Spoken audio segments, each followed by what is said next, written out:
Assalamualaikum warahmatullahi wabarakatuh. Bismillahirrahmanirrahim. Assalamualaikum warahmatullahi wabarakatuh.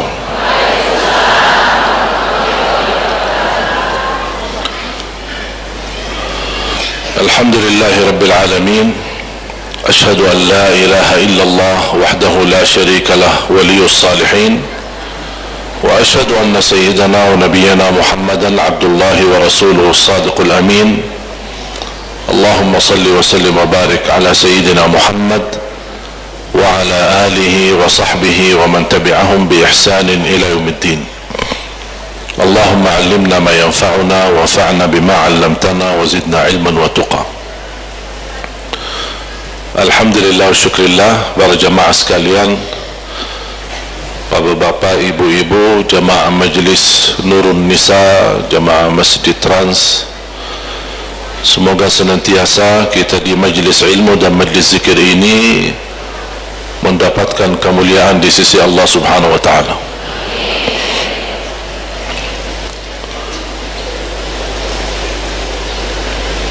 Dalam kesempatan ini saya memulai dengan hadis yang diriwayatkan Imam Tirmizi, sebagaimana bersabda Rasulullah sallallahu alaihi wasallam,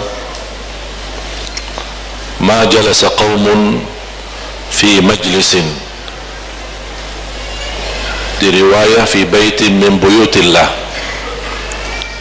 yatluna kitab Allah, di riwayah yang lain yadhkuruna Allah,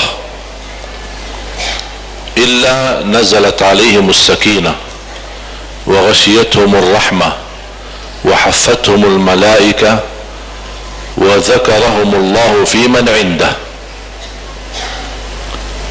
di riwayah وفي آخر المجلس يقول الله قوموا مغفورا لكم.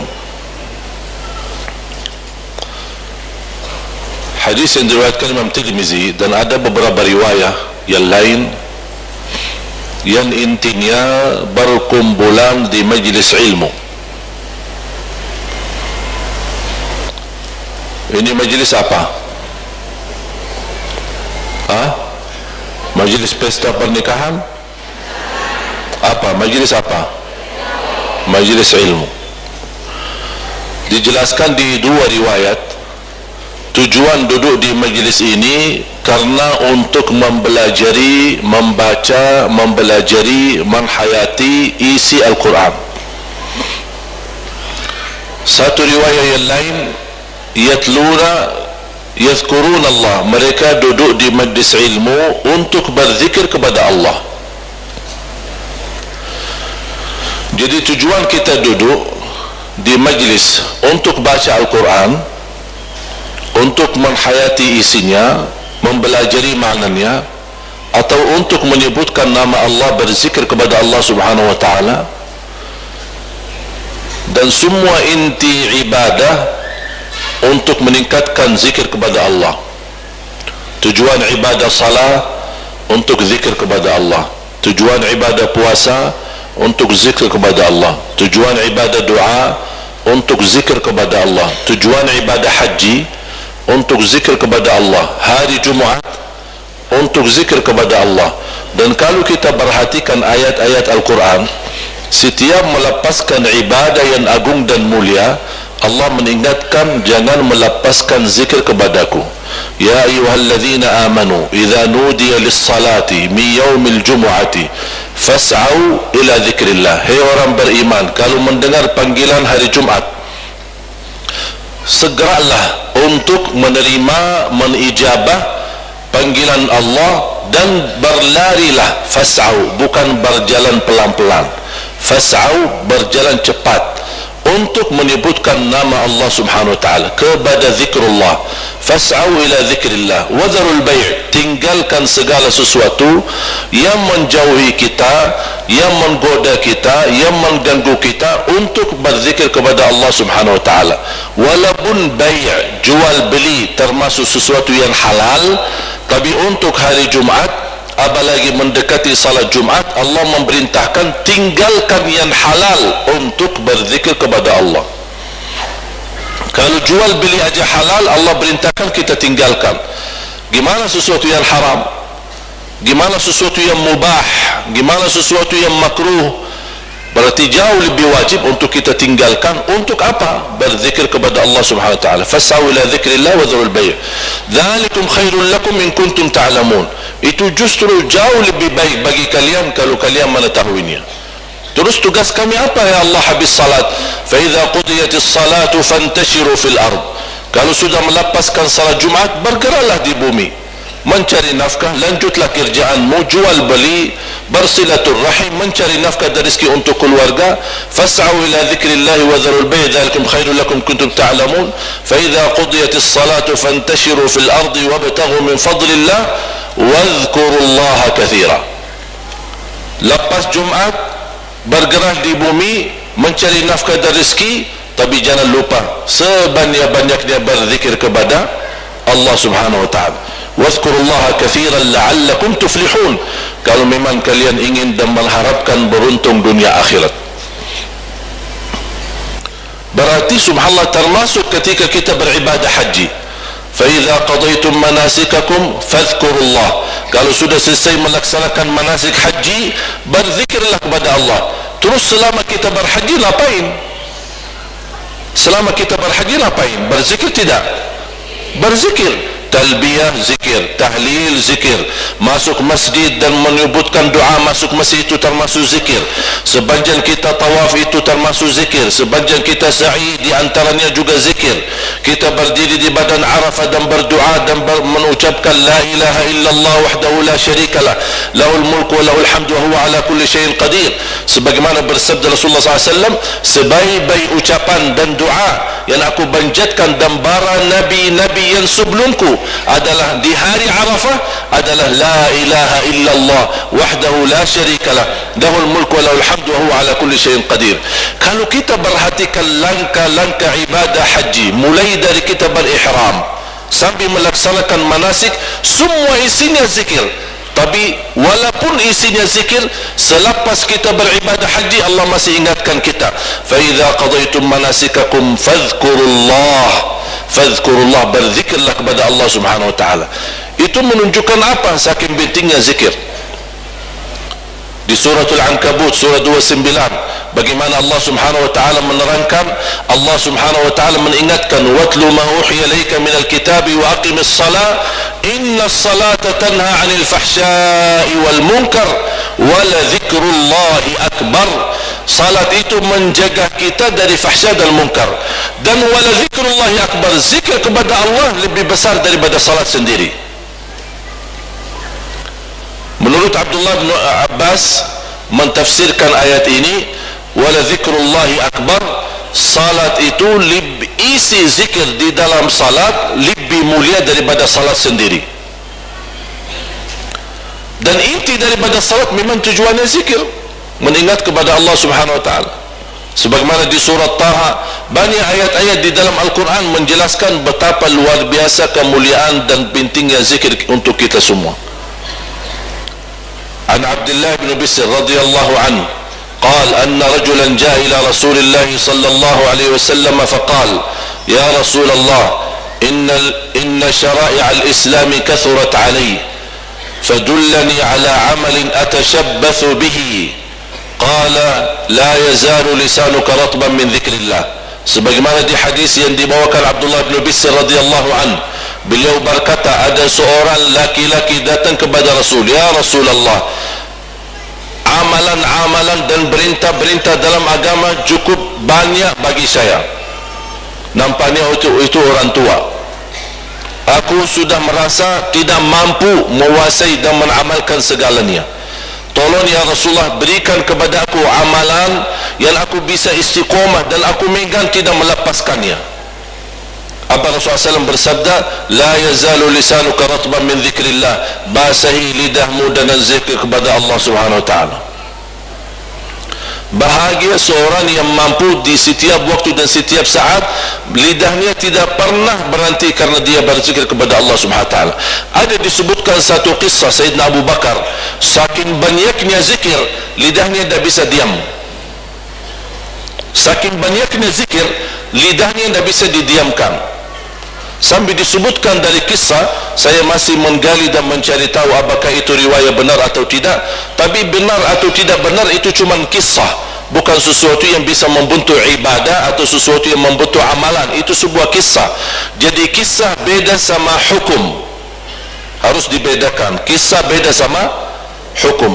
Ada kisah yang bisa kita ambil pelajaran, bisa diterima, bisa ditolak. Tapi kalau yang bentuk amalan atau hukum fikih, harus kita mengetahui apakah hadis itu benar atau tidak. Karena nanti kita akan mementukan sesuatu amalan atau sebuah hukum fikih yang kita bisa menyampaikan kepada orang lain. Jangan sampai kita salahkan atau menyampaikan salah hukum fikih, tapi ternyata hadis yang kita bawa palsu atau daif. Disebutkan Sayyidina Abu Bakar saking banyaknya zikir, kalau dia mau diamkan lidahnya, dia simpan batu biar lidahnya diam. Saking banyaknya zikir radhiyallahu an. Dan banyak sahabat dikenal sebagai ahli zikir. Cukup Nabi Muhammad sallallahu alaihi wasallam menjadi ahlu zikri. Nabi kita Nabi Muhammad SAW sebaik-baik nabi, sebaik-baik manusia, tapi tidak pernah melepaskan lidahnya dengan zikir kepada Allah Subhanahu wa taala. La yazalu lisanuka ratban min dzikrillah, basahi lidahmu dengan zikir kepada Allah Subhanahu wa taala. Ada satu hadis yang diriwayatkan Imam Tirmizi, Ibnu Majah, Al-Imam Malik di dalam Muwatta'nya, Al-Imam Ahmad di dalam Musnadnya. Hadis sahih dan cukup indah. Bahkan menurut saya hadis yang terindah untuk mengingatkan kita zikir kepada Allah Subhanahu wa taala. Rasulullah sallallahu alaihi wasallam bersabda, "Ala unabbiukum bi khairi a'malikum wa azkaha 'inda malikikum wa arfa'iha li darajatikum khairul lakum min infaqil waraqi wal dhahab wa khairun min an talqaw aduwakum fatadribu a'naqahum wa yadribu a'naqakum." Qalu bala ya Rasulullah. Qala dhikrullah ta'ala. Rasulullah sallallahu alaihi wasallam bersabda, "Ala unabbiukum bi khairi a'malikum." Apakah kalian ingin tahu apa amalan yang terbaik? Wa azkaha 'inda malikukum, amalan yang paling suci. Wa arfa'iha li darajatikum, amalan yang tertinggi darajatnya. Cuba sebutan Rasulullah SAW. Kenapa Rasulullah SAW sebelum menyampaikan amalan ini, Rasulullah SAW mancing sahabatnya dengan bertanyaan, apakah kalian mau tahu amalan yang terbaik, amalan yang tersuci, amalan yang termulia, amalan yang tertinggi derajatnya? Oh, siapa yang tidak mau? Bahkan lebih baik daripada sedekah dan zakat, lebih baik daripada kita keluarkan emas kita dan perak kita di jalan Allah Subhanahu wa taala. Tambah kaget sahabat. Lebih baik daripada menghadapi musuh di waktu perang, dia membunuh kita atau kita membunuh mereka, berarti lebih baik daripada jihad fi sabilillah. Sahabat langsung bala ya Rasulullah, kami mau ya Rasulullah.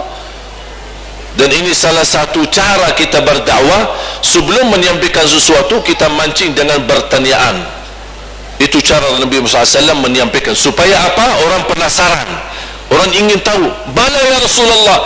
Kata bala, bukan hanya kami mau dengan pasti dan yakin. Penasaran kami ya Rasulullah. Apa itu ya Rasulullah jawabannya? Apa itu amalannya yang begitu luar biasa?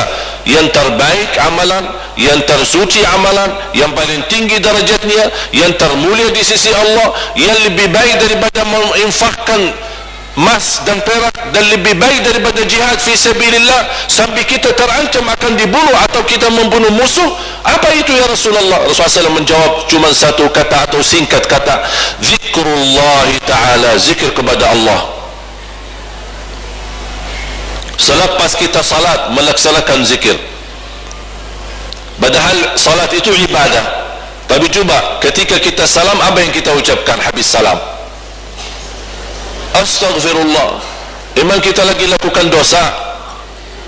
Kita lagi dosa atau lagi ibadah? Kenapa kita menutupi atau diawali dengan istighfar habis salam? Supaya kita mendapatkan pelajaran istighfar bukan hanya untuk dosa maksiat. Orang berfikir disuruh istighfar, iman dosa saya apa? Iman salah saya apa? Istighfar itu termasuk juga untuk beribadah. Ketika kita selesaikan menjalankan sebuah ibadah, kenapa kita tutupi dengan istighfar? Karena kita tidak tahu bagaimana kesempurnaan ibadah kita, kekurangan ikhlas, kekurangan khusyuk, kekurangan atau tercampur dengan riya, atau tercampur dengan hal-hal yang kita tidak inginkan dan harapkan. Makanya kita ucapkan astaghfirullah, ya Allah, kalau ada kekurangan dalam ibadah kami, mohon diampuni. Astaghfirullah, astaghfirullah, astaghfirullah. Betapa indahnya beribadah dalam zikir kepada Allah Subhanahu wa taala. Sebelum salat kita berzikir, habis salat kita berzikir. Karena zikir ini di setiap waktu dan setiap saat ini menunjukkan kepada kita betapa menyiapkan diri dan menyucikan hati kita. Coba bayangkan Bapak Ibu, beda enggak seorang mulai dari wudu dia telah merasakan akan menghadap Allah. Mulai dari wudu, bukan mulai dari salat. Dia dari waktu wudu dia sudah merasa menghadap Allah, bukan menghadap sesuatu manusia atau seorang yang mulia. Tidak, kita akan menghadap Allah. Mulai dari wudu mengucapkan bismillah, diawali dengan zikir. Habis selesai wudu, asyhadu an la ilaha illallah wahdahu la syarika lah, lahul mulku wa lahul hamd, la asyhadu an la ilaha illallah wahdahu la syarika lah, wa asyhadu anna muhammadan abduhu wa rasuluh, Allahumma ij'alni minat tawabin waj'alni minal mutatahhirin. Kalau tidak hafal yang panjang, boleh dengan kata asyhadu an la ilaha illallah wahdahu la syarika lah, wa asyhadu anna muhammadan abduhu wa rasuluh. Cukup. Kalau hafal lebih lanjut, Allahumma ja'alni minat tawabin wa ja'alni minal mutatahhirin. Atau di riwayat yang lain, habis selepas wudu, subhanakallahumma wa bihamdika asyhadu an la ilaha illa anta astaghfiruka wa atubu ilaik. Ini doa bukan hanya doa kafarat majlis, bahkan dianjurkan dibacakan doa ini selepas kita baca Al-Quran. Sebagaimana dijelaskan bagaimana kalau kita baca Al-Quran, selepas selesai bacaan Al-Quran, bismillah, kita tutup Al-Quran, kita boleh subhanakallahumma wa bihamdika asyhadu an la ilaha illa anta astaghfiruka wa atubu ilaik. Tujuannya apa? Kita memohon ampun seandainya ada keliru kesalahan dalam membaca Al-Quran, sengaja maupun tidak sengaja, mudah-mudahan termasuk yang diampuni Allah Subhanahu wa taala. Luar biasa kalau kita perhatikan zikir di setiap beribadah, di awal zikir, di tengahnya zikir, di akhiri zikir. Dimanapun kita selalu berzikir kepada Allah Subhanahu wa taala. Bapak Ibu jamaah sekalian yang dimuliakan Allah Subhanahu wa taala, ada sebuah hadis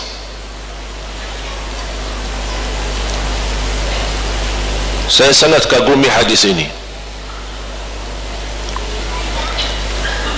Hadis diriwayatkan Imam Abi Daud. Setiap saya baca, saya merasakan betapa mulianya sahabat tersebut. Muadz bin Jabal radhiyallahu an, beliau menceritakan, ketika aku bersama Rasulullah SAW, Rasulullah SAW memegang tanganku. Cuba lihat cara Rasulullah SAW berdakwah. Cara Rasulullah SAW ingin menyampaikan sesuatu yang sangat penting dan sangat mulia. Cara Nabi Muhammad SAW menarik perhatian. Cara Nabi Muhammad SAW membuka hati seorang. Pertama, memegang tangannya dan dimasukin jarinya seperti ini. Kira-kira kalau ada seorang yang kita sayangi atau kita kagumi, termasuk suami istri, betapa rasanya harmonis, nikmat, cinta dengan kita menyentuhkan tangan dua-duanya bersalaman dan memeluk tangannya bersama-sama, tidak melepaskan di sepanjang perjalanan. Apalagi yang memegang tangan kita Rasulullah sallallahu alaihi wasallam, memegang tangan Muadz bin Jabal, dan lebih daripada itu Rasul mengucapkan, wallahi inni la uhibbuk, wallahi inni la uhibbuk, demi Allah aku mencintaimu. demi Allah aku mencintaimu. Sampai 2 kali. Kira-kira gimana perasaan Muadz bin Jabal? Jangan hanya dikatakan aku cintamu, tapi Rasul sampai bersumpah, demi Allah aku mencintaimu. La tada'anna ya Muadz, la tada'anna dubura kulli salatin an taqul Allahumma a'inni ala dhikrika wa syukrika wa husni ibadatik. Jangan sekali-kali melepaskan setiap habis salat mengucapkan Allahumma a'inni ala dhikrika wa syukrika wa husni ibadatik. Ya Allah, tolonglah aku, kuatkanlah aku, bantulah aku saat aku berzikir, saat aku bersyukur, saat aku bisa membawa sebaik-baik ibadah. Karena kita bisa berzikir karena ditolong oleh Allah, karena bertolongan Allah. Jangan ada yang merasa diri berjasa kepada Allah. Jangan ada yang menyebutkan saat berdoa, ya Allah, kenapa saya diuji? Aku selama ini masih menjaga tahajud. Aku selama ini suka salat tepat waktu. Aku selama ini menjaga duha. Aku selama ini menjaga sunnah qabliyah ba'diyah. Aku suka puasa Daud. Aku suka puasa Isnin Kamis. Tidak pernah saya tinggalkan Al-Quran.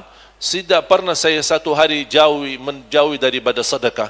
Suka berbakti baik sama orang tua. Saya suka menjaga silaturrahim. Jangan ada bahasa begitu sama Allah. Malu. Seolah-olah kita bertawar-nawar sama Allah Subhanahu wa taala. Jadi, kenapa Allah saya diuji? Padahal saya sudah beribadah. Jadi merasa dia menegur Allah Subhanahu wa taala. Merasa perbuatannya benar, makanya dia tidak terima diuji oleh Allah Subhanahu wa taala. Jangan coba-coba berbahasa seperti ini sama Allah. Harus kita malu.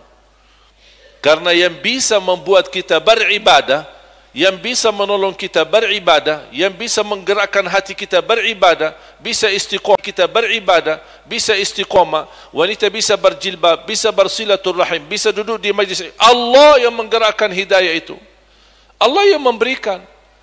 Cukup nikmat yang teramat mulia yang kita tidak mampu membalas dan mensyukurinya, lahir dalam keadaan Islam. Dan semua manusia lahir dalam keadaan Islam. Kullu mauludin yuladu ala al-fitrah. Setiap anak lahir dalam keadaan suci Islam dan iman.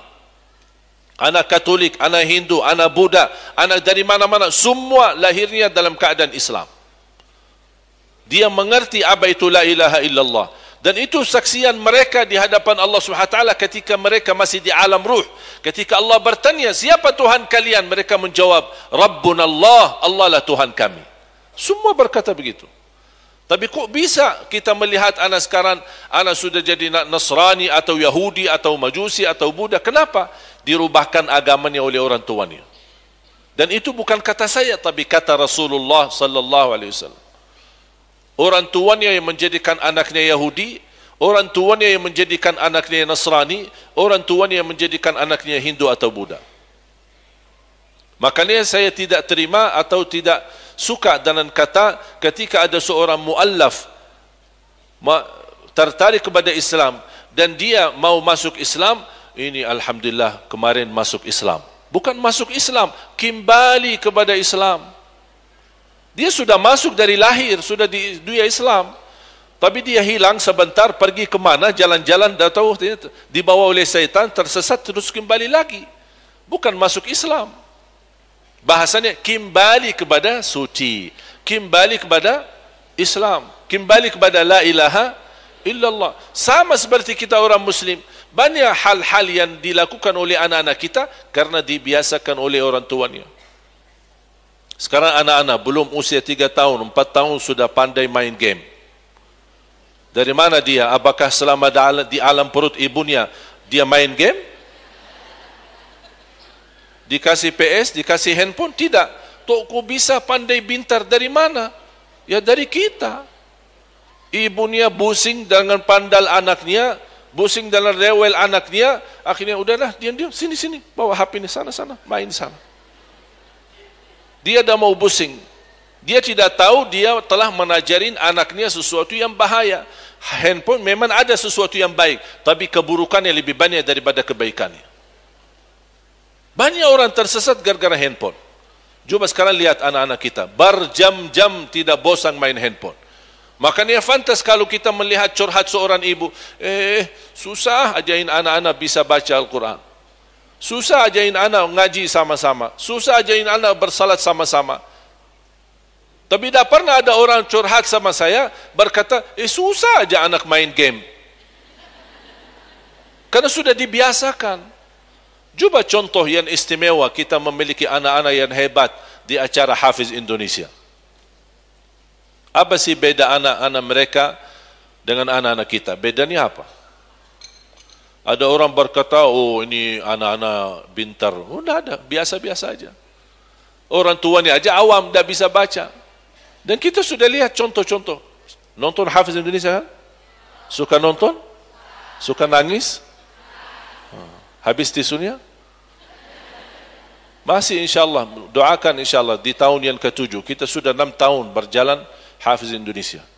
InsyaAllah kita akan tayangkan juga di bulan suci Ramadan. Mudah-mudahan kita masih punya umur untuk bisa membawa syiar Al-Quran. Dan inilah salah satu visi misi kami yang alhamdulillah dengan bantuan Allah Subhanahu Wa Taala dan juga tertarik hati jamaah membantu bebasan lahan. Alhamdulillah sudah hampir 30% sudah dibebaskan. Cuma 1 meter 200.000, tapi alhamdulillah banyak yang menwakafkan 10 meter, ada yang 1 meter, ada yang setengah meter, ada yang 5 meter. Seikhlasnya, kita tidak pernah tuntut mana yang kita mau. Tapi selalu saya berkata, lebih baik banyak ikhlas daripada sedikit tidak ikhlas. Setuju? Ya kan, kita sebentar lagi 2019 harus semuanya rubah.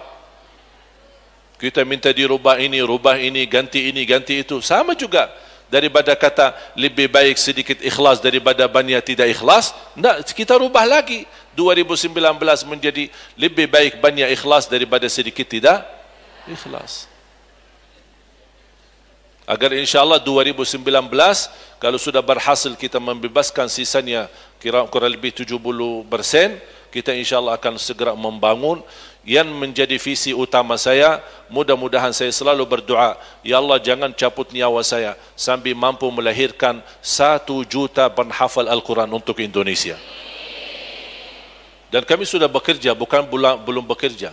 Walaupun kami belum punya tempat, tapi alhamdulillah sementara kami menggunakan tempat di Jatinegara dekat terminal Kampung Melayu. Jadi kalau jamaah yang mampir ke Jakarta, suka main ke Jakarta, setiap hari Ahad kami punya majlis ta'lim tidak jauh dari terminal Kampung Melayu. Kalau ditanya mana majlis ta'lim Syekh Ali Jabir, orang pasti beritahu karena di sama jajak atau sama jaraknya dengan terminal Kampung Melayu di Jalan Jatinegara Barat nomor 169. Setiap hari Ahad ada majlis ta'lim umum dibuka. Dan alhamdulillah tahun ini kami telah berhasil melahirkan 14 penghafal Al-Quran 30 juz. Dari beberapa atau berbagai macam daerah. Ada yang dari Palu, ada yang dari Lombok, ada yang dari Makassar, ada yang datang berninap di situ, ada yang pulang pergi karena tempatnya tidak muat, ada juga buat ibu-ibu, ada belajar bahasa Arab, ada belajar digital marketing dan free. Digital marketing free, tapi syaratnya satu, belajar Al-Quran di tempat kami. Jadi anak-anak SMA, SMK selepas mereka sekolah datang belajar ngaji di tempat kami, terus baru naik di atas untuk belajar digital marketing secara free. Dan alhamdulillah banyak berkembangan, dan ini semua atas izin Allah, pertolongan Allah dan juga doa dan bantuan jamaah sekalian. Kalau bukan kepercayaan jamaah, mohon maaf kami tidak bisa apa-apa. Oleh karena itu mohon doanya, dan selalu saya berdoa, ya Allah mohon jangan cabut nyawa saya sampai aku mampu menghasilkan 1 juta penghafal Al-Quran untuk Indonesia. Makanya saya membawakan adik-adik saya ada di sini. Ada 4 sekarang adik-adik saya di sini. Ada adik saya Muhammad, ada Syekh Hussein, ada Ahmad, ada Anas. Dan sekarang saya lagi merayu adik saya yang perempuan. Kan ada 3 perempuan. Saya merayu mereka bisa pindah ke Indonesia supaya bisa berguna untuk jamaah ibu-ibu. Karena kebanyakan jamaah kita kan ibu-ibu. Kan saya penggemar ibu-ibu kan. Makanya saya minta supaya ibu-ibu jauh lebih nyaman untuk belajar, jauh lebih tidak merasa malu, dan juga saya bisa terhindar dari cuci mata terus. Makanya saya menawarkan ibu adik-adik saya, termasuk ibu saya, untuk bisa datang kemari untuk bisa berguna, bermanfaat untuk jamaah ibu-ibu di Indonesia. Bapak ibu jamaah sekalian dimuliakan Allah Subhanahu wa taala. Ma jalasa qaumun fi majlisin. Kembali kepada hadis yang pertama. Tidak ada satu kaum duduk di satu majlis. Mereka membaca Al-Quran, mempelajari isinya, atau mereka berzikir kepada Allah Subhanahu wa taala, akan mendapatkan 5 hadiah. Akan mendapatkan 5 hadiah istimewa. Yang pertama, illa nazalat alaihimus sakinah. Akan Allah menurunkan sakinah, ketenangan dalam hati mereka. Yang lagi galau, lagi stres, lagi pusing, datanglah majlis ilmu. Datang majlis ilmu. Tak usah curhat ke mana-mana. Tak usah masuk ke majlis tapi masih megang handphone WhatsApp. Udah, matikan. Off HP-nya, matikan, kemudian duduk di majlis. InsyaAllah selepas majlis ini, hilang stresnya dan terangkat insyaAllah segala hal-hal yang membuat kita susah fikiran. Majlis ilmu menambahkan ketenangan dalam hati. Disebutkan kata sakinah ada 2 arti. Sakinah adalah ketenangan. Memang kita banyak stres bukan karena usaha kita, tapi hati kita yang belum tenang. Termasuk dalam beribadah. Kita banyak memperhatikan ada orang luar biasa komitmen menjaga salat, tapi tidak pernah salat yang tumanina. Fahamkan tumanina? Tidak pernah salat yang tumanina. Selalu buru-buru. Seolah-olah ada yang kita melihat salatnya seperti ada orang yang kejar dia. Cuba kita lihat. Di luar 23 rakaat 7 menit itu di luar. Itu di luar kemampuan manusia. 23 rakaat 7 menit. Ada orang, saya mendengar ada seorang teman saya, seorang ustaz yang membahas masalah itu. Ini salat apa ini? Saya bilang, ustaz, antum salah faham. Ini bukan salat, ustaz. Ini olahraga. Olahraga yang bisa mampu menggerakkan badannya 23 kali agar bisa yang selesai cepat dapat juara 1. Jadi ini bukan salat. Oh gitu ya, ini cerita benar ini. Jadi jangan suuzan ya. Beda salat sama gerakan badan. Kalau gerakan badan bukan namanya, bukan salat. Tumanina dalam salat rukun sebagaimana rukun Al-Fatihah. Kalau ada orang salat tanpa baca Al-Fatihah, sah tidak? Sama. Salat tanpa tumanina tidak sah. Contohnya ada seorang sahabat masuk ke masjid, dia salat. Selesai salat datang menghadap Rasul, mau salaman, Rasul tidak menjawab. Bahkan Rasul menegur, salli fa innaka lam tusalli. Salat dulu karena kamu belum salat. Juba Rasul menganggap dia belum salat, padahal dia masuk salat tahiyatul masjid. Dia masuk lagi, salat lagi, datang kepada Rasul mau salaman, Rasul tidak menjawab. Salat dulu karena kamu belum salat. Sampai 3 kali. Dia bolak-balik 3 kali salat, datang ke Rasul, menghadap Rasul, dan Rasul tidak menjawab salamannya.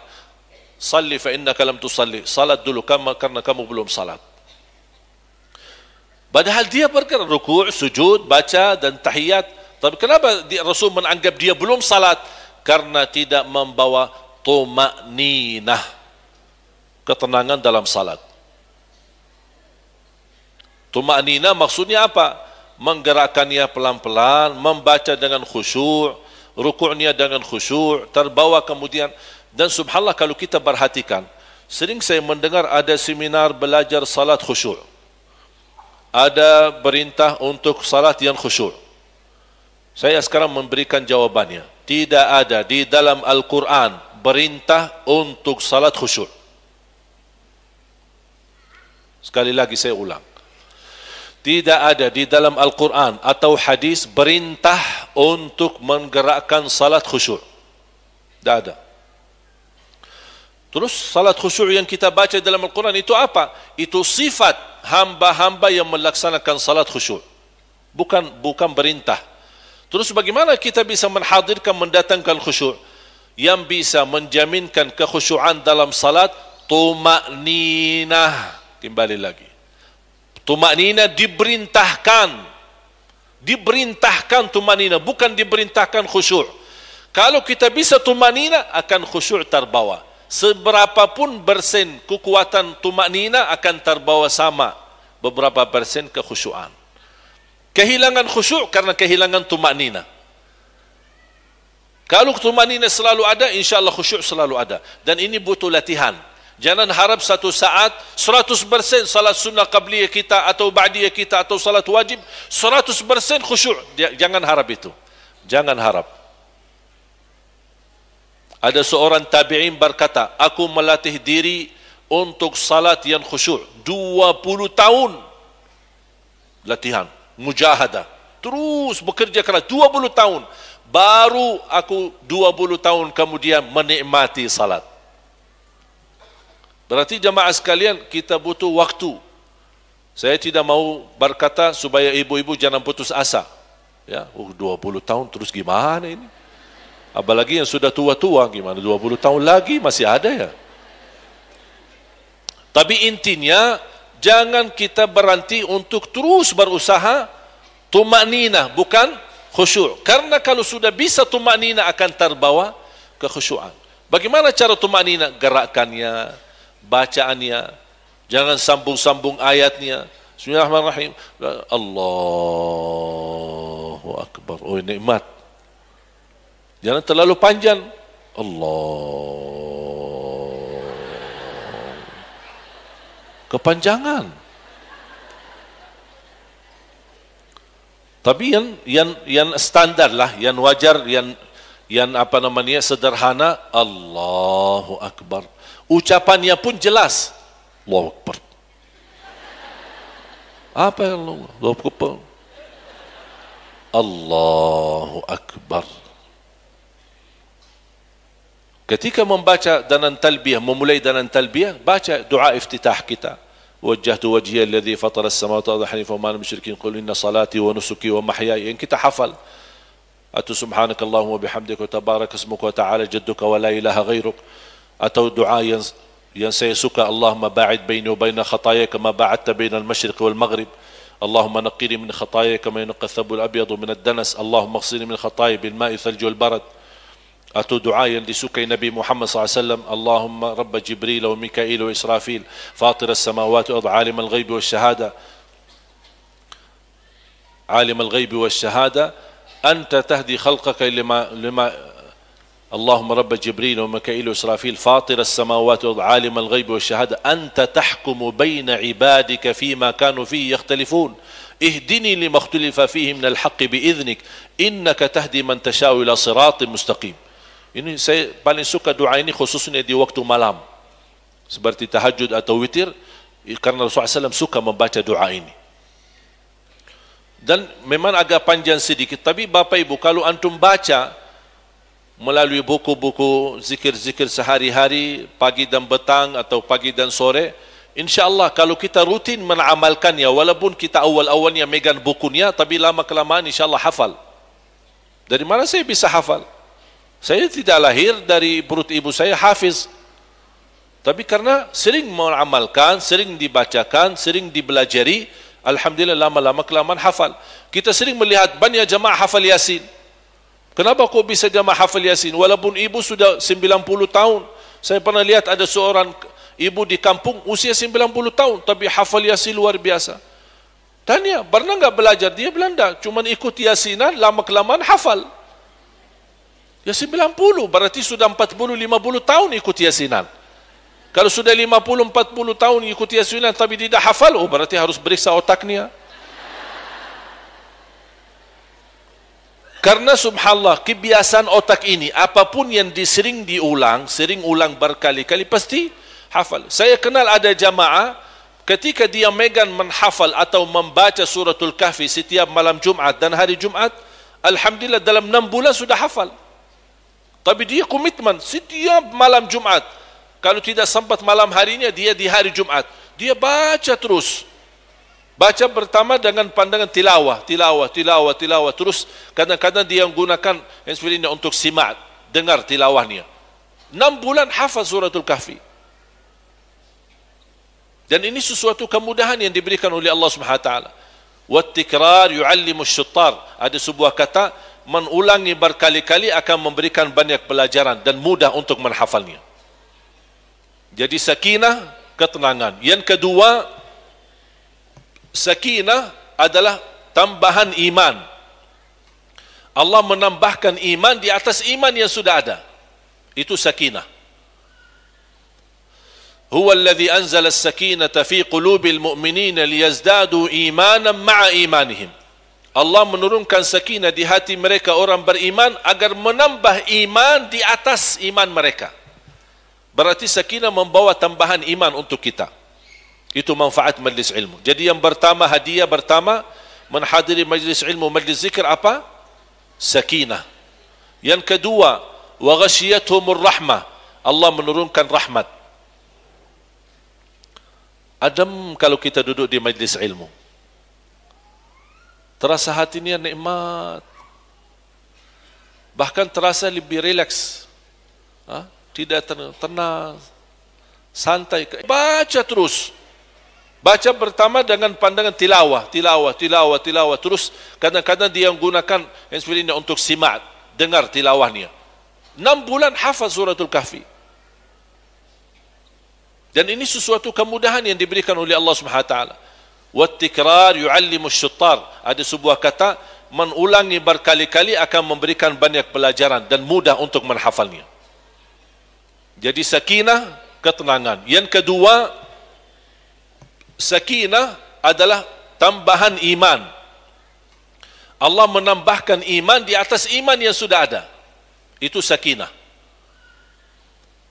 Huwa alladhi anzala as-sakinata fi qulubil mu'minina liyazdadu imanan ma'a imanihim. Allah menurunkan sakinah di hati mereka orang beriman agar menambah iman di atas iman mereka.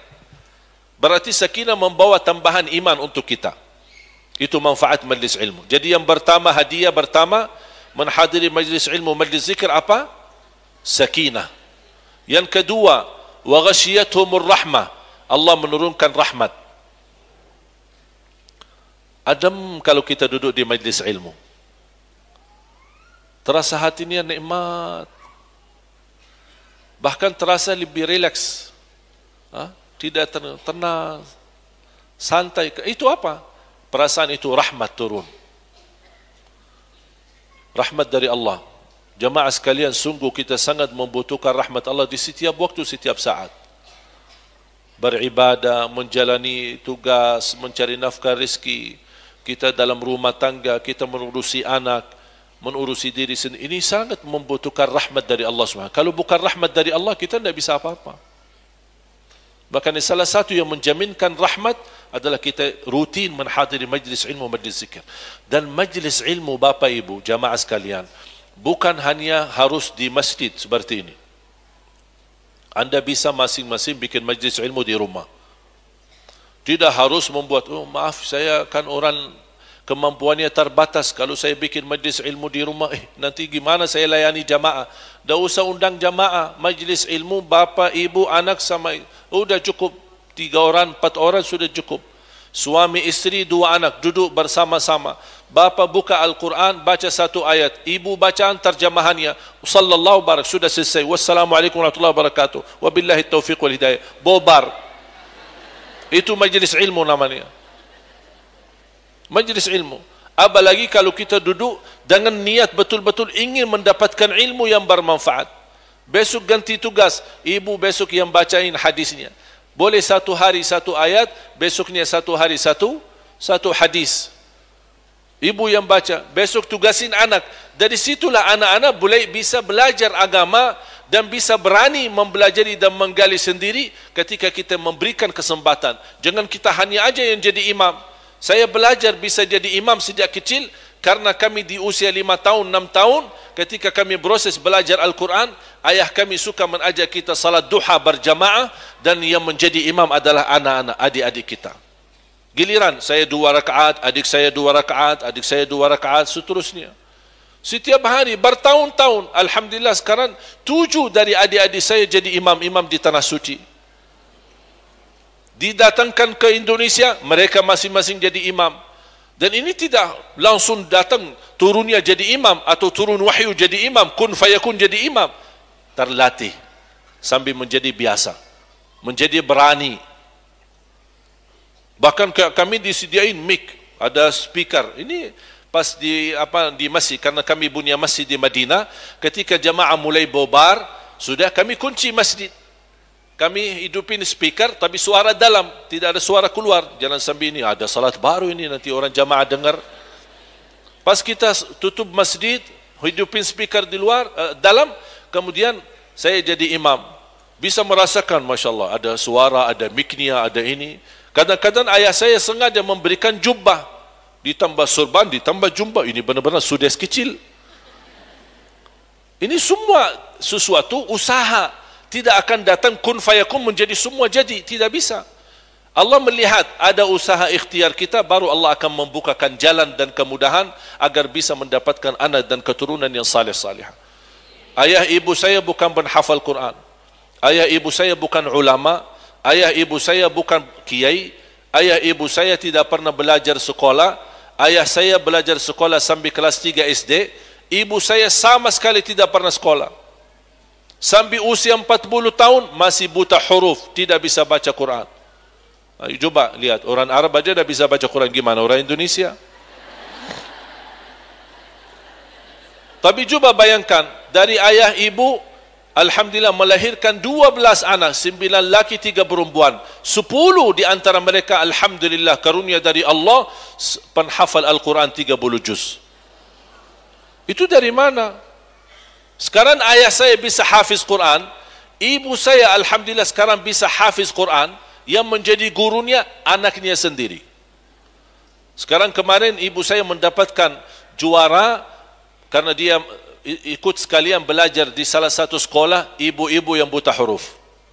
Disediain satu sekolah khusus oleh pemerintah, ibu saya pertama ikut belajar di rumah sama kita, di pagi hari belajar, karena kita pagi hari kan sekolah, dia pagi hari ke situ, ke sekolah mulai belajar baca, tak bisa sama sekali, bahasa tak bisa.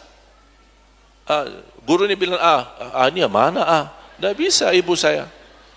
Tapi subhanallah, sekarang ibu saya ditugaskan menjadi guru di sekolah itu. Dulu belajar dari nol, dia sekarang menjadi guru. Dan juga sebentar menjadi penhafaz. Kemarin dapat sertifikat tamat hafal 15 juz. Sudah usia sekarang hampir mau 50 tahun. Tak ada sesuatu yang mustahil. Semua bisa dan berhasil kalau ada keinginan dan kemauan. Ini salah satu keberkah usaha. Bapa ibu, kewajiban kita usaha ikhtiar. Berhasil, tidak berhasil, jangan difikirkan. Yang penting anda berusaha. Jangan anda berkata, aku sudah berusaha, kok tidak berhasil, sudah putus asa. Tidak boleh. Jangan menunggu hasilnya, tapi anda tunjukkan ikhtiar dan usahanya. Dan ini salah satu yang membantu kita selalu mendapatkan rahmat, majlis ilmu. Termasuk kita di rumah, bikin majlis ilmu, bawain pembantu, ada supir kita, ayo duduk sama-sama, ikut duduk bareng. Saya dapat hari ini amalan, saya dapat hari ini hadiah dari habis majlis ilmu. Sebarkan. Anda bisa jadi belajar ilmu dan juga mendakwa orang lain. Walaupun anda dakwain cuma satu amalan, itulah ilmu yang saya dapat. Saya tidak bisa banyak. Berarti kita terus bisa menyebarkan kebaikan kepada orang lain, terutama keluarga kita. Yang tidak bisa kumpulkan dengan keluarga, alhamdulillah, sekarang aja kita duduk bersama keluarga tapi masing-masing punya handphone. Ayah ada di sampingnya, ibunya di depan TV-nya, anak masing-masing di kamar atau di ruang depan, tapi masing-masing punya handphone. Megang handphone, sibuk, tidak tabah muka. Kapan ditabah muka? Pas bangun tidur. Seharian, udah. kesempatan karena anak kita terlalu banyak megang handphone, sharelah amalan-amalan yang bermanfaat agar mereka bisa baca. Begitu kita share dan kirimkan, kita tanya, sudah amalkan belum nak? Ingatkan. Hadiah yang ketiga di majlis ilmu, wa haffathumul malaika. Allah hadirkan malaikat di majlis kita. Saya berani bersumpah, ada malaikat hadir di majlis kita walaupun saya tidak melihat. Saya tidak bisa pandangi malaikat, tapi saya percaya dan yakin malaikat hadir di majlis ini. Kenapa saya percaya dan yakin? Karena itu bersabda Rasulullah sallallahu alaihi wasallam. Wa dzakarahumullahu fi man indah. Yang keempat, dan menurut saya yang keempat ini itulah yang termulia di antara semua hadiah. Karena ada 5 hadiah. Yang pertama, sakinah, dapat sakinah, ketenangan. Yang kedua, rahmat dari Allah Subhanahu wa taala. Yang ketiga, malaikat, dihadiri oleh malaikat. Yang keempat, wa dzakarahumullahu fi man indah. Allah menyebutkan nama kita masing-masing. Kalau disebut nama kita oleh presiden, senang enggak? Gimana kalau disebut nama kita oleh Allah? Kenapa Allah berkenan sebut nama kita? Karena kita hadir di majlis ilmu dan majlis zikir. Karena malaikat yang turun hadir majlis ini tidak semua malaikat. Masih ada di alam langit makhluk-makhluk yang lain yang kita tidak tahu. Ada malaikat, ada para nabi, ada para syuhada, ada ulama, ada aulia, kita tidak tahu. Bagaimana bentuk hidup mereka, bagaimana kehidupan mereka, kita tidak tahu. Tapi yang kita yakini ada. Kalau kita hitungkan malaikat saja, miliaran malaikat ada di alam langit. Sampai ketika Rasulullah SAW waktu Isra Mi'raj, kata Rasulullah, ketika saya jalan di atas langit pertama sampai ke-7, saya tidak berani melangkah, harus pelan-pelan dan berhati-hati. Karena setiap langkah satu kaki, ada malaikat kanan kiri saya yang sujud, ada malaikat yang ruku', ada yang malaikat yang istighfar, ada malaikat yang tasbih. Cuba bayangkan, setiap satu langkah kaki ada malaikat, kata Rasulullah SAW. Belum lagi yang di Baitul Ma'mur. Kata Rasulullah SAW, sekali tawaf ada 70,000 malaikat yang tawaf. Dan malaikat yang lain menunggu gilirannya. Ketika selesai mereka 70,000 tawaf, malaikat yang baru datang 70,000. Kata malaikat Jibril kepada Nabi Muhammad, yang sudah kesempatan tawaf satu kali, untuk menunggu gilirannya sampai hari kiamat tidak sempat. Saking banyak malaikat yang tawaf. Satu kali tawaf 70,000 malaikat. Berarti miliaran, bahkan bisa triliun, kita tidak tahu berapa jumlah malaikatnya. Makanya ada di alam langit makhluk-makhluk Allah yang tidak diizinkan oleh Allah mereka turun. Memang ada malaikat yang ditugaskan turun ke bumi. Seperti ada malaikat yang menghadiri majlis. Sebagaimana malaikat ketika mendengar ada majlis zikir, majlis ilmu, menajak yang lain. Halummu ila hajatikum, halummu ila bughyatikum. Ini malaikat saling menajak. Nanti saya akhiri dengan satu hadis yang indah, yang cukup panjang, tapi saya akan singkatkan betapa malaikat haus untuk menghadiri dan mencari majlis ilmu dan majlis zikir. Padahal malaikat sudah suci, malaikat sudah mulia di sisi Allah, tapi begitu rasa hausnya mereka untuk menghadiri majlis ilmu dan majlis zikir. Makanya malaikat yang tidak hadir, makhluk yang tidak berkesempatan duduk di majlis kita, Allah Subhanahu wa taala menyebut nama kita. Ada jamaah bapa fulan, ibu fulana menghadiri majlis ilmu dan majlis zikir. Mereka ingin mengingat kepadaku, ingin belajar tentangku, ingin mendekatkan diri mereka kepadaku. Allah sebutkan nama-nama kita. Betapa mulianya kita jemaah sekalian. Sebab kita masih banyak dosa, masih banyak kotor, masih banyak jauh dari Allah Subhanahu wa taala, tapi karena berkat majlis ilmu dan majlis zikir, Allah masih berkenan menyebutkan nama kita. Bahkan Rasulullah SAW bersabda di hadis yang sahih, duduk 1 jam la an ajlisa sa'atan fi majlis ilmin khairul liya min an a'takifa fi masjidi hadha syahra. Lebih baik duduk sesaat. Disebutkan dalam hadis sa'atun. Sa'atun bisa dikatakan 1 jam atau sesaat. Saya duduk di majlis sesaat atau 1 jam untuk mendapat ilmu bermanfaat, kata Rasulullah SAW, itu lebih baik daripada i'tikaf di masjidku 1 bulan. Cuba bayangkan. Ini bersabda Rasulullah SAW. Saking begitu mulianya, ini Rasul sendiri menyebutkan, aku memilih lebih baik aku duduk di majlis ilmu, majlis zikir sesaat atau 1 jam, jauh lebih mulia daripada i'tikaf di masjidku, kata Rasulullah SAW, selama 1 bulan. Berarti majlis ilmu lebih mulia daripada i'tikaf sendiri. Bukan i'tikaf di Masjid Trans, tapi i'tikaf di Masjid Nabawi. Juga Rasul sampai sebutkan, masjidku itu lebih baik di majlis ilmu daripada i'tikaf di masjidku. Sallallahu alaihi wasallam. Betapa mulianya kita belajar. Apalagi kita beribadah, semakin ada dasarnya dan ilmunya, semakin mulia ibadah kita. Beda sama orang yang beribadah tapi tidak ada dasar dan tidak ada petunjuknya dan tidak ada dasarnya untuk kita mendekatkan diri kepada Allah Subhanahu wa taala. Wa dzakarahumullahu fi man 'inda. Allah menyebutkan nama kita masing-masing kepada malaikat yang tidak berkesempatan turun ke bumi. Berarti semakin lama akan dikenal oleh malaikat. Semakin rutin hadir majlis ilmu dikenal oleh malaikat. Oh, ibu fulana, masya-Allah, rutin majlis ilmu, rutin majlis zikir. Yang terakhir diriwayatkan Imam Ahmad dalam musnadnya, selepas majlis ilmu ini menjadi hadiah yang kelima yang saya akan sebutkan dalam hadis yang panjang. Inna lillahi malaikatun sayyaratun aw sayyaha yabhathuna an hilaqil ilmi wa hilaqil dzikr. Allah memiliki malaikat yang keliling, jalan-jalan. Ada malaikat tugasnya jalan-jalan. Tapi bukan jalan-jalan ke Trans Studio atau ke mall. Terus jalan-jalan ke mana? Jalan-jalan ke majlis ilmu, majlis zikir. Inna lillahi malaikatun sayyaratun aw sayyaha. Disebutkan mereka adalah suka berjalan-jalan untuk mencari ilmu, majlis ilmu dan majlis zikir. Kalau mereka menemukan satu majlis, mereka mengajak yang lain. Halummu ila hajatikum. Inilah kebutuhan kalian. Inilah yang kalian cari. Inilah kalian yang inginkan. Ayo sini.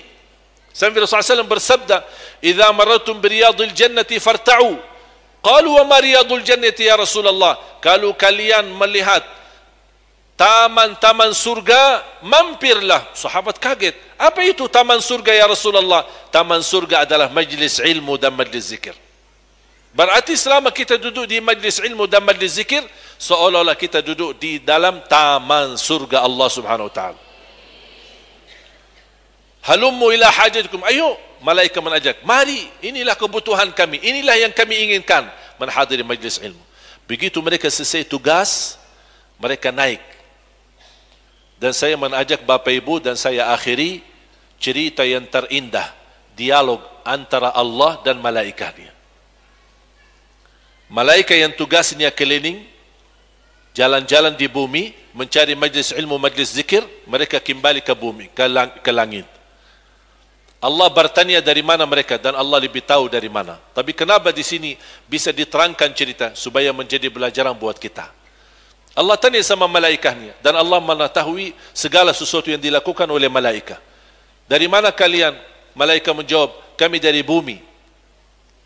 Apa yang kalian lakukan? Kami mencari majlis ilmu dan majlis zikir. Dan kami menemukan satu majlis dan kami duduk di situ. Allah tanya, apa yang dilakukan oleh hamba-hambaku di majlis ini? Mereka berkata, kalian menyebutkan namamu, mengagungkanmu. Apa kata Allah Subhanahu wa taala? Wahai malaikat, hamba-hambaku di majlis ini mengagungkanku, memuliakanku. Apakah pernah mereka melihatku? Sekarang saya bertanya, apakah pernah ibu bapa melihat Allah? Pernah bertemu Allah? Berjumpa dengan Allah? Cinta enggak sama Allah? Berkenan berzikir setiap saat? Menyebutkan namanya? Allah tanya sama malaikat, apakah pernah mereka melihatku? Kata malaikat, ya Allah, tidak pernah melihatku. Melihatmu ya Allah. Allah bertanya lagi sama malaikat, bagaimana kalau mereka melihatku? Kata malaikat, pasti akan jauh lebih indah zikirnya kepadamu dan menyebutkan namamu. Apa yang mereka inginkan? Kata malaikat, mereka menyebutkan dalam doanya, memohon surgamu ya Allah. Allah bertanya lagi sama malaikatnya, apakah pernah mereka melihat surgaku? Kita belum pernah melihat surga Allah. Tapi begitu rasa rindu menjadi ahli surga. Siapa yang tidak mau jadi surga? Siapa yang tidak mau menjadi ahli surga? Siapa yang tidak mau duduk bersama Siti Aisyah bagi wanita-wanita, bersama Siti Khadijah, bersama istri-istri SAW duduk bareng, bisa jalan-jalan di dalam surga-surga Allah. Walaupun tidak ada Tanah Abang di sana, tapi tidak apa-apa, bisa jalan-jalan kemana gitu. Duduk bareng, makan bareng, subhanallah, indahnya luar biasa. Bisa duduk bersama Rasulullah SAW, mendengar Rasulullah SAW, dan di situ nanti di surga, tidak ada ibadah lagi. Tidak ada ruku', tidak ada sujud. Tidak ada orang berkata, aku ingin tahajud. Pas selama di dunia saya suka tahajud, sekarang saya ingin tahajud. Tidak akan muncul keinginan itu. Karena surga bukan tempat ibadah, tapi surga tempat balasan Allah atas usaha kalian selama di dunia. Makanya jangan sia-siakan waktumu di dunia ini, karena ini lagi menghadapi ujian nasional, ya bisa dikatakan nasional. Ujian, dan kita akan melihat hasil apakah naik kelas atau tidak nanti di dalam surga Allah. Makanya jangan sia-siakan waktunya. Kata Allah Subhanahu wa taala, bagaimana kalau mereka melihat surgaku? Kata malaikat, pasti akan jauh lebih merindukan surgamu ya Allah. Apa yang mereka takut? Allah bertanya lagi sama malaikat. Malaikat berkata, hamba-hambamu takut disiksa di dalam neraka. Takut neraka? Kok takut sih? Imam pernah lihat neraka? Pernah mampir ke sana? Mau mampir? Sebentar. Biar dirasain. Saya sering perhatikan ketika ada seorang imam berdoa, sampai panjangnya doa, makmum pada nantuk. Pas begitu mengakhiri, Rabbana atina fid dunya hasanah wa fil akhirati hasanah wa qina azaban nar. Amin. Keras suaranya, hilang nantuknya. Hilang nantuknya kan ada dua sebab. Tapi saya ambil yang baik sangka, bukan buruk sangka. Rabbana atina fid dunya, karena sudah ditutup doanya. Makanya dia langsung terbangun dan semangat. Amin. Alhamdulillah, mau tutup doa. Itu kalau kita fikirkan buruk sangka. Tapi kalau saya bicara baik sangka, kalau Rabbana atina fid dunya hasanah, saking indahnya doa, tersentuh hatinya, dia ingin selamat dari siksa neraka. Makanya disebut waqina azaban nar, dia langsung amin. Itu baik sangka. Ya, tinggal kita milih, mau yang buruk sangka atau yang baik? Mau yang baik kan? Nah. Jadi bukan tujuannya kalau Rabbana berarti sudah berdoa mau tutup. Karena biasa di Indonesia selalu di akhir doa, Rabbana atina fid dunya hasanah. Makanya saya suka kadang-kadang Rabbana saya di tengah. Begitu saya sebut Rabbana, saya dengar suara jemaah, amin. Terus saya baca lagi doa ni. Oh, belum selesai ya. Karena sudah terbiasa. Tak apa-apa sekali-kali rubah kebiasaan. Ketika di akhir hadis ini hadis panjang, diriwayatkan Imam Ahmad dalam musnadnya. Saya suka hadis ini. Sebenarnya cukup panjang, tapi saya lagi singkatkan saja. Kata Allah, bagaimana kalau mereka melihat nerakaku? Kata malaikat, pasti akan jauh lebih takut. Di akhir majlis, kata Allah Subhanahu wa taala, "Ushhidukum ya malaikati anni qad ghafartu lahum." Saksikan wahai malaikatku, aku telah mengampuni dosa-dosa hambaku yang hadiri majlis ilmu itu. Sebenarnya Bapak Ibu, yang menarik hati saya ketika baca hadis ini, Anda silahkan buka di Google, bisa Anda cari. Luar biasa indah hadis ini. Yang menarik hati saya ketika Allah berkata di ujung hadis, "Ushhidukum ya malaikati." Saksikan wahai malaikatku, aku telah mengampuni, bukan akan mengampuni, tapi telah mengampuni dosa-dosa hambaku yang hadiri majlis ini. Menurut saya, kalau Allah menjanjikan diampuni dosa kita, tidak perlu ada saksi. Kalau kita maafkan orang, atau misal ada urusan hutang dan kita ikhlaskan, mesti ada orang saksi. Supaya besok-besok jangan rubah hati, rubah fikiran, tagih lagi. Betul? Ada saksi. Allah menampuni kita. Ini sebuah karunia kan? Sebuah karunia tidak? Sebuah anugerah tidak? Hadiah dari kemuliaan Allah tidak? Ini semua hadiah dari Allah. Jadi kalau ini sebenarnya karunia dari Allah, buat apa Allah bawain saksi? Ini juga, kalau Allah mau ampuni, alhamdulillah. Kalau Allah tidak mau ampuni, berarti kehendak Allah, kita tidak bisa apa-apa. Tapi coba bayangkan, saking ingin Allah menenangkan hati kita sebagai hamba, Allah bukan berkata aku ampuni dosa kalian, tapi Allah jadikan malaikat yang sudah hadir di majlis itu, Allah jadikan mereka saksi. Saksikan wahai malaikatku, aku sudah mengampuni dosa-dosa hambaku. Muncullah seorang malaikat berkata, ya Allah, ada satu orang yang datang di majlis ini tapi tidak ikhlas. Ini berita buruk ini.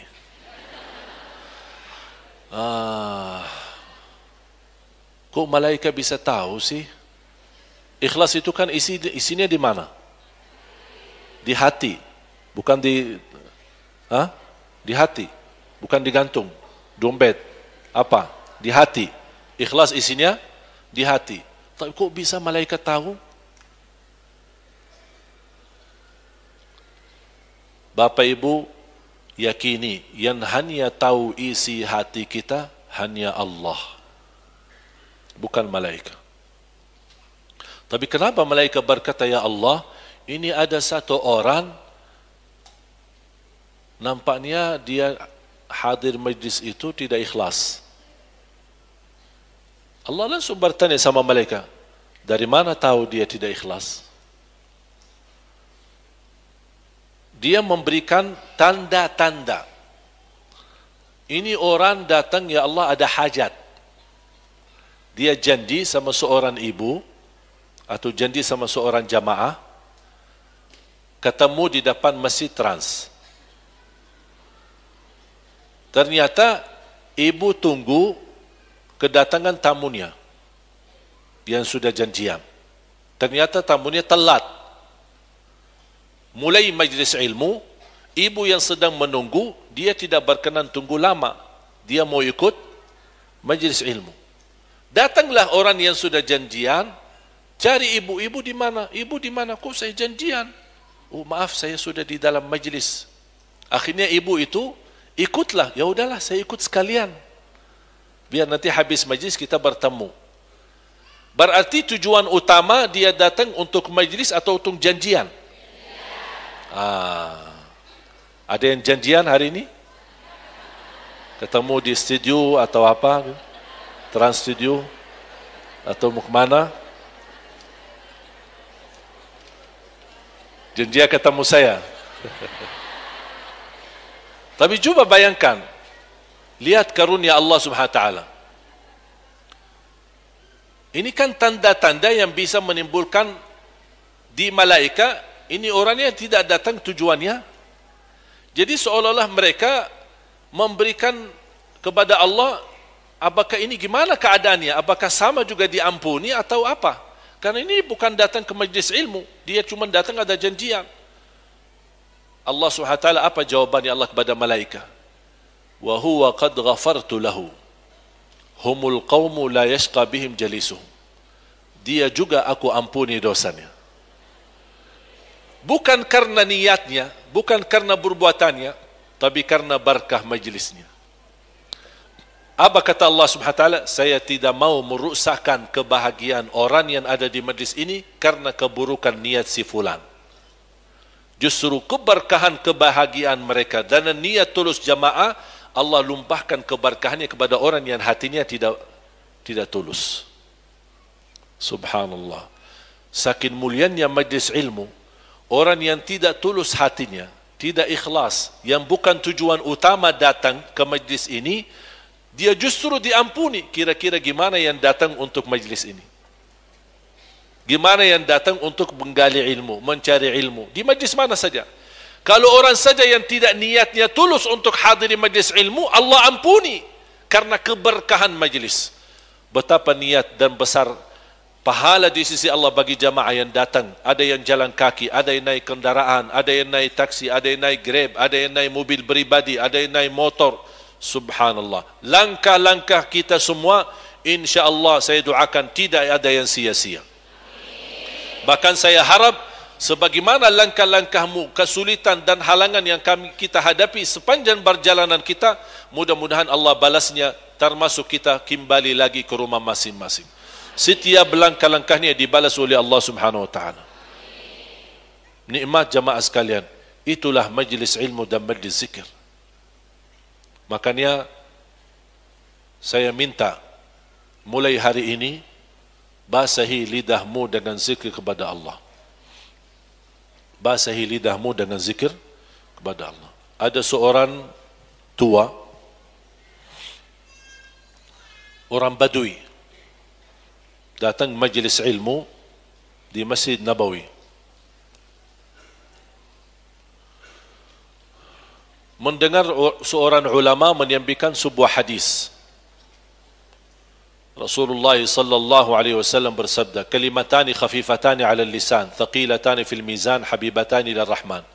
Dua kalimat ringan di atas lidah, berat di atas timbangan, dicintai Allah. Subhanallah wa bihamdih, subhanallahil azim. Ringan di atas lidah, berat di atas timbangan, dicintai Allah. Orang Badui ketika mendengar hadis ini, dia berkata, sudah cukup saya belajar ilmu hari ini. Terima kasih guru, terima kasih ulama. Dan dia tinggalkan majlis. Semua jamaah yang ada di sekitar dan lingkungannya kaget. Bingung kok orang Badui datang jauh-jauh. Kita bisa tandai orang Badui karena pakaiannya atau karena bahasanya. Dia bukan orang kota tapi orang kampung. Datang dari Padang Pasir, ziarah Masjid Nabawi, hadiri majlis. Begitu dengar hadis ini, dia langsung berdiri dan dia pamit pulang. Ketika dia dalam berjalan pulang, diingatkan, dikasih tahu sama anaknya, semenjak ayah saya mempelajari hadis ini, tidak pernah berhenti mengamalkan. Bahkan setiap bertemu orang, dia berkata, Assalamualaikum, dua kalimat, ringan di atas lidah, berat di atas timbangan, dicintai Allah, subhanallah wa bihamdih, subhanallahil azim. Sampai ke rumah, bertemu istrinya dan keluarganya, dua kalimat, istrinya 4 ya, dua kalimat. Orang Badui biasa istrinya 4. Kalau saya orang kota bukan orang Badui ya. Jadi sayang sekali ya. Dua kalimat, ringan di atas lidah, berat di atas timbangan, dicintai Allah, subhanallah wa bihamdi, subhanallahil azim. Bertemu dengan anaknya, dua kalimat, ringan di atas lidah, berat di atas timbangan, artinya berat, saking besar pahalanya. Dan dicintai Allah, subhanallah wa bihamdi, subhanallahil azim. Setiap hari begitu. Setiap hari begitu. Sekian lama sampai kedatangan sakratul maut. Saat dia sakit, menghadapi sakratul maut, dia kumpulkan keluarganya, istri-istrinya, 4 ya, istri-istrinya. Dia kumpulkan istrinya, kumpulkan anaknya, dan dia berkata sama keluarganya, dua kalimat, mohon dijaga, ringan di atas lidah, berat di atas timbangan, dicintai Allah, subhanallah wa bihamdih, subhanallahil azim, langsung meninggal dunia. Ini husnul khatimah yang dahsyat. Bapak Ibu, kalau berharap husnul khatimah, mulai hari ini jangan lepaskan zikir dari lidahmu. Terus berzikir. Salawat boleh, subhanallah boleh, alhamdulillah, la ilaha illallah, wallahu akbar, wala hawla wala quwata illa billah, dan banyak amalan-amalan yang lainnya. Mudah-mudahan insyaAllah dengan apa yang saya sampaikan bisa menjadi pelajaran buat jamaah sekalian. Makanya kalau berkenan, nanti ada tim kami di belakang, kami ada program bisa belajar Islam sedari awal. Apa inti daripada program ini? Mengajak jamaah untuk bergabung dengan keluarga besar bisa, agar bisa anda belajari kisah-kisah Nabi Muhammad sekaligus belajar amalan sehari-hari. Dan saya usulkan, kalau Bapak Ibu sudah pulang, kalau bisa anda beli satu buku sangat bagus. InsyaAllah ada di toko-toko buku, karya Imam Ibnul Qayyim. Dan sudah saya menemukan terjemahan bahasa Indonesia. Menurut saya buku ini yang terbagus untuk mempelajari menyampaikan sehari-hari Nabi Muhammad. Saya baca banyak buku, ini yang paling bagus. Bahasanya sederhana, amalannya hadis-hadis yang sahih dan juga luar biasa indahnya. Nama judul bukunya Zadul Ma'ad. Zadul Ma'ad. Anda bisa download juga di internet kalau tidak mampu beli, karena dia kalau tidak salah 2 jilid besar, cukup besar, tapi luar biasa, seindah-indah buku yang saya baca menjelaskan sehari-hari Nabi Muhammad. Karya Al-Imam Ibnul Qayyim. Ibnul Qayyim. Dan buku-buku beliau semuanya sebenarnya sangat bagus, sangat indah bahasa beliau. Di antaranya buku Zadul Ma'ad. Ma'ad, D, terakhir D. Zadul Ma'ad. Kata guru saya, fantas dan layak setiap orang Muslim memiliki buku ini dan disimpan di sebelah tidurnya, tempat tidur. Supaya sebelum tidur dia baca 1 halaman. Agar mampu dia bisa mengenal Rasulullah SAW lebih baik. Mari kita sama-sama berdoa. Mudah-mudahan insya-Allah majlis kita ini mendapatkan berkah di sisi Allah Subhanahu wa taala. Yang berkenan nanti jamaah sekalian bergabung menjadi keluarga besar dari yayasan kami, dan mudah-mudahan insyaAllah menjadi keluarga besar wakaf yang menjadi tempat pusatnya Al-Quran. InsyaAllah saya berniat untuk menjadi pusat yang terbaik, bukan hanya untuk Indonesia, tapi insyaAllah untuk membawa cahaya Al-Quran untuk seluruh dunia. Saya percaya dan yakini masa depan Indonesia insyaAllah akan semakin baik, dan mudah-mudahan kita bersama-sama beramal, berinfak agar kita mampu menjadikan negeri kita Indonesia menjadi negara Al-Quran. Amin ya rabbal alamin. Bismillahirrahmanirrahim. Alhamdulillahi rabbil alamin. حمد الشاكرين حمدا كثيرا طيبا مباركا فيه مباركا عليه كما يحب ربنا ويرضى. اللهم صل على سيدنا محمد وعلى آل سيدنا محمد. اللهم يا الله اهدنا في من هديت. Berilah kepada kami petunjuk kepada jalan yang lurus. Ihdinas siratal mustaqim. Ya Allah, banyak nikmat yang kami terima, kami belum mampu mensyukurinya. Kami menerima nikmat Islam tanpa kami minta. Ya Allah, kami mohon ridhamu dan surgamu yang selalu kami minta. Ya Arhamar Rahimin, rahmatilah kami. Rahmatilah kami dalam kehidupan kami. Rahmatilah kami dalam rumah tangga kami. Rahmatilah kami saat kami memimpin anak kami. Rahmatilah kami saat kami lagi jalan menuju dan mencari ridhamu. Ya Allah, rahmatilah kami di setiap waktu dan setiap saat. Ya Allah, ya Arhamar Rahimin, aku mohon berilah kepada kami kemudahan dalam segala urusan. Anugerahlah kepada kami taufikmu agar kami mampu menjadi hamba-hambamu yang salih-salihah. Anugerahi kepada kami dan keluarga kami menjadi keluarga Al-Quran, penghafal Al-Quran, yang mengamalkan isi Al-Quran, yang berakhlak-akhlakul Quran, dan kumpulkanlah kami di hari kiamat bersama Ahlul Quran dan menerima syafaatnya Al-Quran. Allahumma ya Allah, berilah kepada kami keberkahan rizki yang bisa membawa kami ke tanah suci haji dan umrah dan ziarah Nabi Muhammad sallallahu alaihi wasallam. Atas izinmu ya Allah, kami sama-sama berkumpul di masjid ini, menghadiri majlis ilmu ini, yang mudah-mudahan majlis ini menjadi saksi baik bagi kami di hadapanmu hari kiamat. Ya Allah, atas izinmu dan takdirmu kami berkumpul bersama-sama. Ya Allah, berilah kepada kami kemuliaan, sama-sama bertemu kembali di dalam surgamu ya Allah.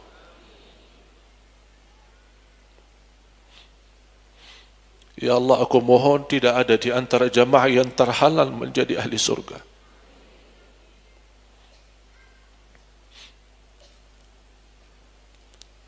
Ya Allah, aku mohon tidak ada di antara jamaah yang tertulis namanya tidak boleh bertemu Nabi Muhammad di hari kiamat.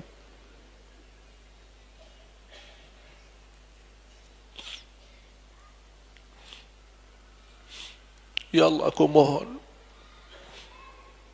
jangan ada di antara nama kami yang menjadi ahli neraka.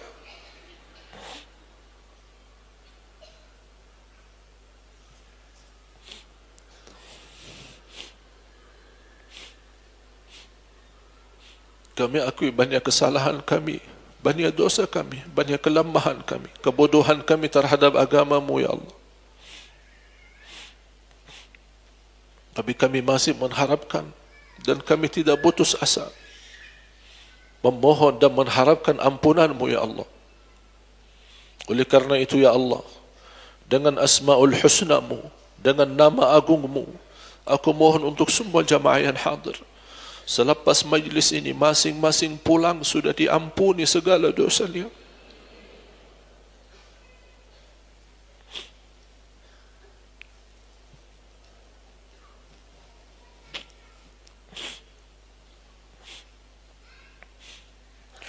Diampuni segala dosanya. Dosa besar, dosa kecil, dosa terang-terangan, dosa sembunyi. Disucikan hatinya, dibersihkan jiwanya.